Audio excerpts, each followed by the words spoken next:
Sentyabrın 14-də Abbaseli və Media Hüququ İnstitutu Qanunlar necə işləyir mövzusunda keçirilmiş yazı müsabiqəsinin qaliblərinin mükafatlandırma mərasimini keçirib. Tədbiri giriş sözü ilə açan Media Hüququ İnstitutunun rəhbəri Rəşid Hacılı Media Hüququ məktəbi layihəsi haqqında məlumat verib, bu dəfəki müsabiqəyə 12 yazının təqdim edildiyini bildirib.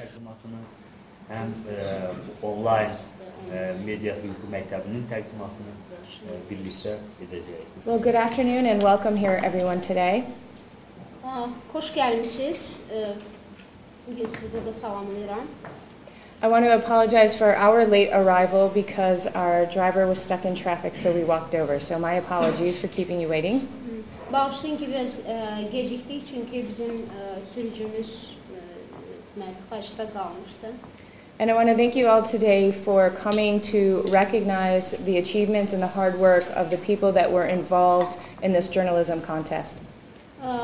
Xoş gəlmişsiniz, yəni sizə çox sağ ol deyirəm ki, bu jurnalist müsabiqəsində iştirak etmiş şəxslərin əməyini dəyərləndirməyə, onunla onların sevincini bölüşməyə yığışmışsınız. As Rashid mentioned and as Gunel will speak in a moment in a little more detail, this contest is the third such contest that we've done, and it's part of a larger program that the American Bar Association implements here in Azerbaijan with our main partner, Media Rights Institute. Rəşid müəllim də qeyd elədiyi kimi, bu artıq üçüncü belə bir müsabiqədir. Bu müsabiqə, jurnalist müsabiqəsi Amerika Hüquqşünaslar Assosiasiyasının bizim yerli partner təşkilat Media Hüququ İnstitutu ilə birgə həyata keçirdiyi media hüququ sahəsində olan daha bir geniş bir proqramın tərkib hissəsidir. So I'd first like to thank Media Rights Institute for their partnership and helping us to effectively carry out all of these activities, including the journalism contest we're here today for. Buna görə mən birinci növbədə Media Hüququ İnstitutuna çox sağ ol demək istəyirəm. Bu layihəni birgə həyata keçirməyə də oluna görə. I would also like to thank all of the experts and the volunteers and the trainers who help make all of our trainings that are such a huge part of this program such a great success.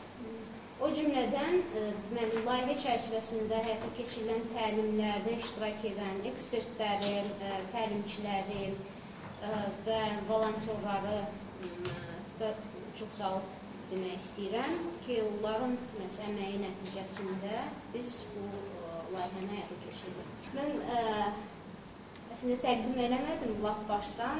Michel Brady bizim proqramlar üzrə direktor da Amerika Hüquqşünaslar Assosiasiyasında reprezentativ. Mən Günel Quliyeva Amerika Hüquqşünaslar Assosiasiyasının bu layihə üzrə hüquqşünasıyam. Layihə haqqında qısaca məlumat vermək istəyirdim. 2 ildir davam edən layihə jurnalistlərin media hüququ sahəsində biliklərinin artırılmasına, həm bilik, həm bacarıqların artırılmasına yönəlik bir layihədir. Bizim əsas məqsədimiz təlimlərin keçirilməsidir. Bu uzun müddətli 10 günlük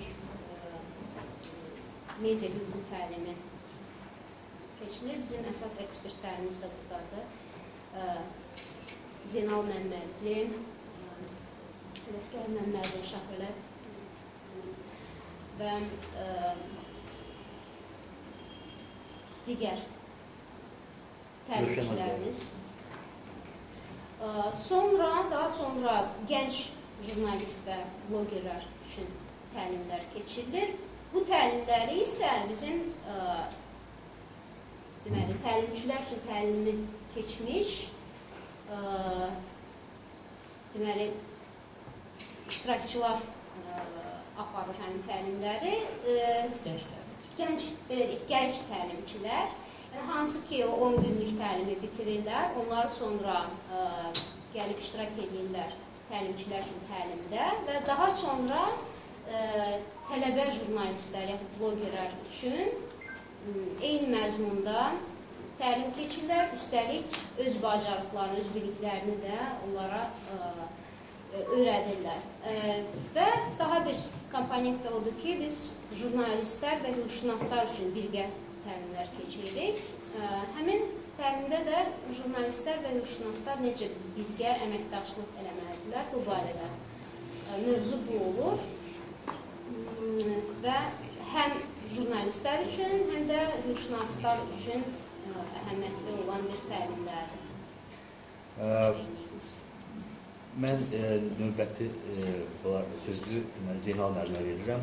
Bu həm Media Hüququ Məktəbinin eksperti Zeynal müəllim, ümumiyyətlə jurnalistika ilə bağlı harda yaxşı nə varsa orada Zeynal müəllimin adı var, ona görə biz onu dinləyək. Deməli, deviz belə eləyir də, müsabiqənin qanunlar necə işləyir?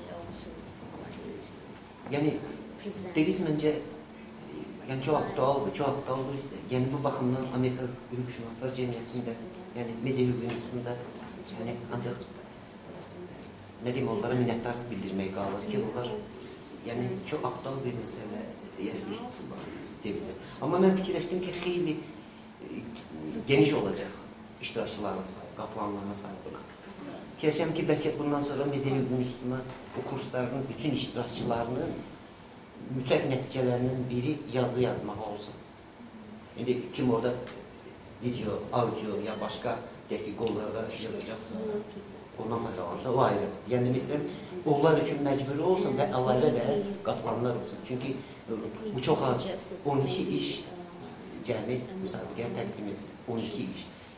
Və 12 iş fon kimi bəlkə də yaxşı görünə bilər fon kimi. Amma o fondan nəsə çıxmalıdır ki, bizə çıxmalıdır. Yəni, bu baxımdan mən yəqin mənim əmkarlarım da belə çətinlik çəkiblər. Bu işləri oxuyanda, yəni, ürəkdən bir tikan çıxaracaq deyim.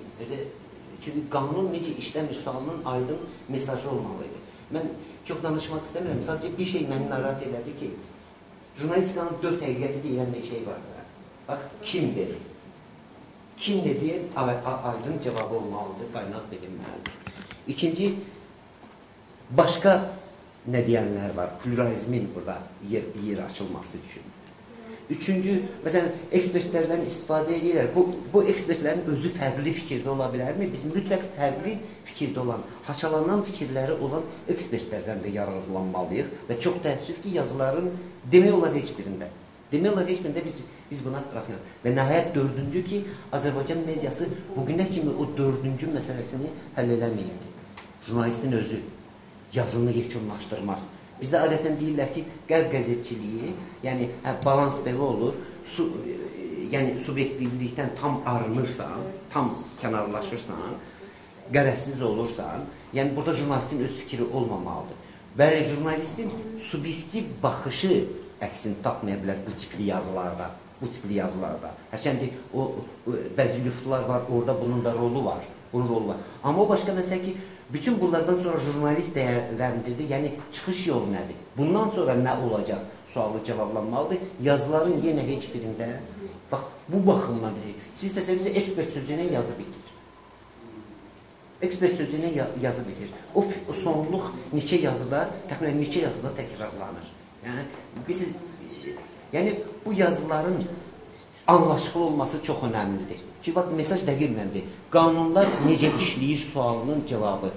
Özə fikir verir, mülkiyyət məsələsi var, sağlamlıqla bağlı məsələ var, genderlə bağlı aspektlər var, məhkəmə çəkişmələri var. Əslində qalsa, hansı mövzuya üst tutulasa, çox ciddi mövzulardır. Doğrudan da, amma o mövzu ilə bağlı mən hansı bilgiləri toplayıram, kimlərə üst tutacağım. Sonra mən bunu insandan keçirəcəyim ki, birinci şərt orada qoyulub ki, problemi konkret, sadə insandan keçirilməsi. Və kimdə də varsa, var belələri ki, sadə insandan keçirir. O sadə insan unudulub, başlayır. İnsan var, sonra unudulubdur. Bəs bu insan nə oldu? Yəni, bu tipli şeylər, amma müsbət olan, məsələn, başqaları ilə odur ki, artıq konkret insanlar var, qəhrəmanlar bəzilərində var. Amma mənfi olan odur ki, sözlü ilə bağlı, forma ilə bağlı, oxucu diqqətini çəkmək üçün tətbiq olunan üsullarla bağlı, sonra bununla bağlı geniş bilgilər bu məsələlərlə bağlı. Sonra qanunun özündən istatlar verilməklə deyil ki. Bax, qanunun özündən. Siz elə bir deyirsiniz noxud, deyirsiniz şabalıq, deyirsiniz vəzəri, nə bilim, xörəklə qatırlar, deyirsiniz yağ, deyirsiniz ət, amma nə pişəcək bilinmir. Malzəmələr var, nəticə yoxdur. Yəni, bu məyus edən tərəfləri buydu. Mən fikirləşəm ki, bu yazıları gələcək müsabiqələrdə mütləq eləmək lazımdır ki, bu yazılara oxucular da qiymət versin. Bax, oxucular da bir jüri kimi olsun və onların da reaksiya. Baxaq, çünki bu kimə ünvanlanır ki? Onlara ünvanlanır ki, yəni siz qanunların necə işləməsi ilə bağlı, həm qanunla bağlı, hüquqi maarifləndirmə baxımından yazıların önəmi olmalıdır. Düzdür? Bunun yaşayışındakı problemləri çözmək baxımından önəmi olmalıdır. Vətəndaş kimi formalaşmaq baxımından önəmi olmalıdır. Amma yazı parlaq olmalıdır. Parlaq, mümkün qədər qısa, parlaq. Bu parlaqlıq. Onun üçün mən fikirləşəm ki, bayaq Şəfələ bəylə də təxminən belə çox qısa bir diyaloq oldu ki, yəni bu müsabiqənin keçirilməsi şərtləri dəyişilməlidir. Müsabiqədə, deyək ki, media hüququ məktəbinə qarışanlara müsabiqə ilə bağlı daha geniş bilgilər, dərin bilgilər vermək, örnək yazılar göstərmək, yenidən baxmaq bir çox şeyləri. Şəfələ bəy deyir, konsept buyurun, yenidən işləmək sizin də qatılımınızla. Bunu yenidən işləmək ki, bunun reaksiyası artmalıdır, genişlənməlidir. Yəni, cəmiyyətdə reaksiyası olmalıdır bu yazıların ki, bir çoxları buna biganə qala bilməsin. Hələ fikirləşəm, yəqin, böhran kütləsi hələ yığılır da. Bu böhran kütləsi bu templə çox uzun vaxtda yığılar. Məsələn, bu tez yığılsın ki, bu partlasın, çünki çox önəmli müsabiqədir. Yəni bu, məsələn, mənim o Kirə Dəstək Fondunun Mətbuat Şurasının keçirdiyi müsabiqələr var, böyük qonorarlar, ödüllər filanlar var. Amma bilmirsən nədəndir. Amma burada konkret deyilir, qanunlar necə işləyir? Biz baxaq ki, vətəndaşlar və biz bu sualları necə cavablandırır? Mən çox danışdım, yəni bu baxımdan çox istərdim ki, yəni təbii ki, iştirakçıları təbrik edirəm, qalibləri də təbrik edirəm, amma bir şey bilmək lazımdır. Önə qoyulan əsas məqsəddən çox bunun yayılması, hələ o məqsədə doğru biz xeyli işləməliyik. Mən razıyam ki, o örnəklərlə də xüsusi, hətta təlimlərdə hər hansı bir örnək ortaya qoyub müzakirə eləmək, onun necə yazılması. O daha çox faydalı ola bilər, o yazanlara, digər jurnalistlərə, ondan istifadə etmək, yararlanmaq olar. Hər halda mən də bilmirəm kimlərdir, qaliblər təbrik edirəm, media hüququna təşəkkür edirəm ki, belə bir müsabiqə keçsin. Mən deməli, əslində onu demək istəyirdim Zeynal müəllimə bağlı ki, o yüksək standartlar baxımından yanaşır məsələyə və yüksək standartlara əməl olunmasını istəyir və bu da tamamilə deməli doğrudur və təbii ki, belə meyarları biz gözləyirdik, hər bir müsabiqədə bunları gözləyirik və jurnalist araşdırmaları ilə bağlı Azərbaycanda çoxlu, yəni biz yazılar oxuya bilərik və bu sahədə artıq belə xeyli dərəcədə örnək ola biləcək və o standartları öyrənə biləcəyimiz şəxslər də var. Münsiflər heyətinin üzvlərindən də bir neçəsi belədir. Şəfəqət bəy söz verirəm. Deyəsən, mən bu dəfə Zeynal müəllimin dediyi pessimizmə yuvarlandım. Nə mənada? Yəni, bu söhbət pessimizmdən o mənada ki, biz növbəti dəfə düzəldək bu işi. Bax, ortada real götürürsən material var və aydınca görünür ki, bu materialı daha yaxşı işləmək olardı. Bir var ki, daha mücərrət deyək, hələ nəyisə tapmaq olardı, axtarmaq olardı. Konkret hələ tapılmış, hazır ortada olan materialdan gedir söhbət. Bu aydınca görünür ki, bunu yaxşı düzəltmək olar. Bizdə bir söz var, görünən dağa bələdçilik eləməzlər. Amma görürsən ki, bura bələdçi lazımdır artıq. Və çünki görünür bu artıq. Biz material var, tapıblar, zəhmət var, haradasa bilirlər. Məsəl üçün, tutaq ki, yazı var, orada hüquqi biliklər. Yazını, belə deyək ki, əzib, jurnalist işini əzib. Bilikləri o qədər yüklüyüblər ki, məncə ki, oxucu belə təsəvvür edin ki, Zeynal müəllim yeməkdən misal çəkdi. Yeməyin bir komponenti, məsələn, yağını çox eləyirsən. Olmur bu. Yəni, bu baxımdan mən doğrudan da bu dəfə qərara gəldim ki, və təklif elədim ki, hələ müsabiqədən qabaq da yazmışdım ki, çox yaxşı. Amma gəlin daha irəli gedək, biraz formanı dəyişək. Məsələn, tutaq ki, sayı birinci artıraq. Bir şərt ki, tutaq ki, əgər doğrudan da bu təlimlərə qatılmış bütün insanları cəlb eləyək buraya. Nəinki hazırda təlimdə olan adamları. İkincisi, mümkündürmü ki, redaksiyalarda biz gedək, görüşək jurnalistlərlə, misal üçün. Görüşək, onları toparlayaq və deyək, belə bir müsabiqə var və onları həvəsləndirək.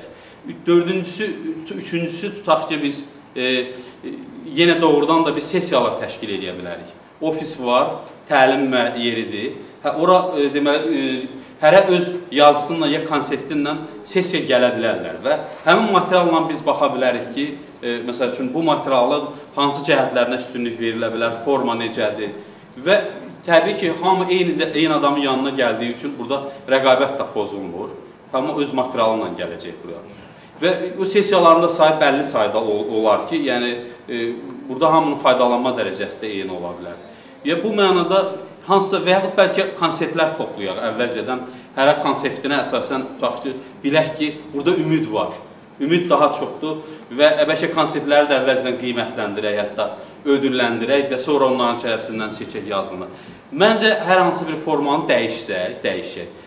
Doğrudan da müsabiqələri, belə deyək, parlaq hala salmaq olar. Hələ yazıları yox. Bax, xatırladıram, uzun illər müsabiqələrlə bağlı jurnalistlər arasında fikirlər müxtəlif olur. Heç kim müsabiqələrə inanmayıb. Rəşitməyim, ona görə, əgər istəyirsinizsə ki, bir dənə də əlavə fayda verək burada, yəni bu layihənin çərçivəsində, müsabiqələrin özünə münasibəti dəyişə bilərik.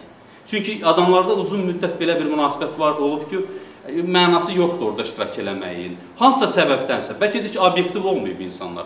Bəlkə də hansısa dövrdə doğrudan da, tutaq ki, müsabiqələrdə əyirlik olub və formallıq olub, başdan eləyiblər. Amma bu gəlib yığışı faktik olaraq doğru müsabiqədə insanlar gəlmir. Faydalı bir müsabiqəyə də gəlmir. Bunu aradan qaldırmaq üçün, yəni bu formatı dəyişməklə, biraz da əlavə zəhmət çəkməklə, biraz donoru da sıxmaq olar, məcbur eləmək olar ki, bax, görülməli olan işlərdən biri də budur. Başqa bir ekspertimiz Ələskər Məmmədli, xahiş edirəm ki, öz fikirlərini bölüşdürsün. Bugün burada əslində çox faydalı və çox, belə deyəlim, gələcəyə yönəlik jurnalistlərin daha yaxşı araşdırması, jurnalist olması üçün bu gənclərin ilk bir addımdır bu. İndi burada araşdırması jurnalistlərdən Şahbələt bəy danışır, Rövşən bəy danışır. Əlbəttə onlar cəmiyyətdə müəyyən cəmiyyəti silkələyən araşdırmalara imza atıblar, amma artıq onlar ömürlərinin 5-ci 10 illiyinə qədəm qoydular. Yəni bu, əlbəttə, buradakı gördüyümüz bu gənclər də yəqin ki, o yaşa gəldiyində onlar da özlərindən sonrakilara çox yaxşı tövsiyələr vermiş olacaqlar. Mən bu işin bu tərəfinə toxunmuram, çünki bütün hallarda hər bir insan işlədikcə mükəmməlləşir, kamilləşir, keyfiyyət yüksəlir. Bu təbiidir. Hər birimiz zaman-zaman gənc olanda buraxdığımız səhvləri böyüyəndə bəlkə deyirik, yaşlandıqca buraxmarıq. Və ya bugün geriyə baxdığımızda mən bunu vaxtilə belə etməzdim deyə bilərik. Hətta mən inanıram ki, siz 20 il öncə yazdığınız yazıları bir daha baxsanız, bir çoxunuz, eyni məqamları orada da yaxalaya bilərsiniz. Ona görə mən tənqidi yox, tam tərsi müsbət mənada bu işin təşkilinin nə qədər faydalı olduğuna toxunmaq istəyirəm. Bu baxımdan Amerika Hüquqşünaslar Assosiasiyasına xüsusi minnətdarlıq edirəm ki, həm təhsilə kömək məqsədi ilə əlavə olaraq təlimlər keçir, həm də bu təlimləri bir nevi praktikaya dönüşdürmək şansı verir. Çünki bizim təlimlərimiz doğrudan da hüquq ağırlıqlı olur və mən indi burada Şahbələt bəyin sözündən belə başa düşdüm ki, biz onları jurnalist kimi yazmaqdan çıxarıb hüquqşünas kimi düşünməyə mi yönəldirik? O da biraz başqa problem yaradır anlaşılan. Amma Media Hüquq İnstitutunun əksində təlimlərinin məqsədi jurnalistlərin hüquqi bilgilərinin də mümkün qədər paralel inkişaf eləməsidir. Çünki bir çox halda bura gələnlər ya artıq peşəkar jurnalistlərdir, ya da jurnalistika fakültəsinin son siniflərindədir. Yəni, belə baxanda universitetin görəcəyi işləri görmüş olmalıdırlar. Artıq bunlar universitetdən sonraki mərhələ hazırlıqdır. Və bu baxımdan mən hesab edirəm ki, əslində bu gənclər sözsüz ki, buradakı olan iradları çox düzgün qəbul edib və ona uyğun şəkildə özlərini inkişaf etdirəcəklər. Çünki əlbəttə biri var ki, sizin qarşınızda bir seçim şansınız olmasın, biri var ki, onsuz siz o işi görürsünüz, daha yaxşı necə görmə imkanını inkişaf etdirmək mümkündür. Mən düşünürəm ki, bu mövzuya cəmiyyətin diqqətini çəkmək üçün çox faydalıdır. Bu baxımdan da bu işdə bunun son illər çox ciddi şəkildə işləyən Media Hüququ İnstitutuna təşəkkür edirəm rəhbərliyinə ki, həm jurnalistlərin praktik tərəfini, həm nəzəri tərəfini inkişaf etdirməsi üçün işləyir, həm də zaman-zaman bu tip əməkdaşlıqlarla, EBA ilə olan bu əməkdaşlıq çərçivəsində bizim gənc jurnalistlərimizə bir yarışaraq, belə deyək ki, özünü sınama şansı verir. Müsabiqənin nəticəsində birinci yeri Zorakı Cəmiyyətin Humanist Qanunları yazısı ilə Varaz saytının əməkdaşı Gülər Mehdizadə,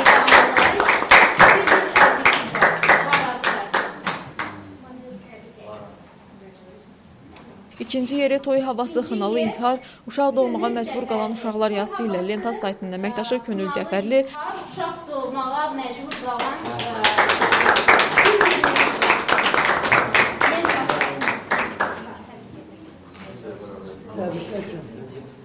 üçüncü yeri Məni işdən qanunsuz çıxarıblar yazısı ilə Modernaz saytının əməkdaşı Sevinç İltifat qızı tutub. Sevinç İltifat qızı məni işdən qanunsuz çıxarıblar. 214